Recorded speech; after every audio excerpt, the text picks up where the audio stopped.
Hello Aquarius, Sun, Moon, Rising and Venus signs. Kamusta kayo? Sana po nasa mabuti kayong kalagayan. Welcome back po sa Star Tarot. Kung bago kayo rito, welcome din kayo. Thank you for your support. I truly appreciate it. God bless you all. Aquarius, we have justice. And so, justice will be served. No? At maaaring kung ano yung para sa'yo, talaga marireceive mo yan. Nangingiti siya, 'di ba? Parang nagpapasalamat na siya sa mga biyayang hawak niya, no? Yan ang napipick up ko dito. At siguro, things are going to be back in order na rin. Things are going to be back sa original state niya, parang ganon. Mababalanse na din muli, no, ngayon ang buhay ninyo. Parang ganon. So, parang kung dati, distracted kayo, kung dati marami kayong inaasikaso, ngayon, maaaring lahat ng bagay, no, mabibigyan na ninyo ng oras, panahon at atensyon. And also, justice will be served. No? Justice will be served. Maaaring ang iba sa inyo may pinaglalaban, no, sa korte or kahit saan man sa trabaho, yung mga ganun ba. At kung ano man ang inyong pinaglalaban, yan ay mapagtatagumpayan ninyo. Yan ang promise ng justice energy. We have the sun. Wow, this is the most uplifting and most positive energy sa buong tarot deck. Okay? Magiging positibo ang magiging outcome ng mga bagay-bagay, mga ginagawa ninyo sa buhay. Magkakaroon dito ng masayang epekto. You're going to be very happy and joyful at this time. You're going to be successful kasi may financial, material success, success sa pagharap sa problema or anything, no, na hindi magandang maaring nangyayari sa buhay ng iba sa inyo. Things are going to turn around for the better. No? Magliliwanag na ngayon ang buhay ninyo.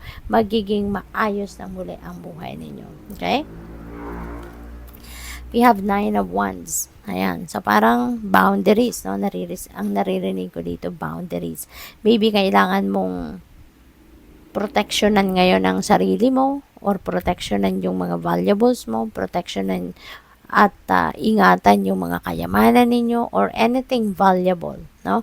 Kailangan mong siguraduhin yung boundary mo na talagang secured, sigurado, no? At pwede rin ang iba sa inyo rito, baka masyado kayong mabait, 'di ba? Masyado kayong mabait, matulungin, compassionate, kaya maaaring inaabuso kayo ng maraming tao. Baka inaabuso kayo ng mga kaibigan ninyo, kapamilya ninyo, kasi maaaring oo lang kayo ng oo, 'di ba? Baw lang kayo ng baw, kaya maaaring some people are stepping on your toes. Okay? Kaya siguro it's about time na din for you to set your healthy personal boundaries para maproteksyonan din ninyo yung inyong sarili and at the same time ma-strengthen, 'di ba, yung relationship ninyo with other people na you are dealing with. Kasi kapag alam mo kung nasaan ang limitasyon mo, alam nila kung aware sila sa limitasyon din nila, then magkakaroon yan ng respeto, 'di ba? And when there's respect, there will be more love, 'di ba? There will be more respect and understanding between the two of you. So, maaaring yun ang kailangan mong gawin sa ngayon. Page of Swords. Yan, marami kang gustong alamin. You're curious about many things. You're curious about a lot of things. Baka ang iba sa inyo dito, nagre-research. No? You're doing your own research para matutunan mo yung mga gusto mo madiskubre.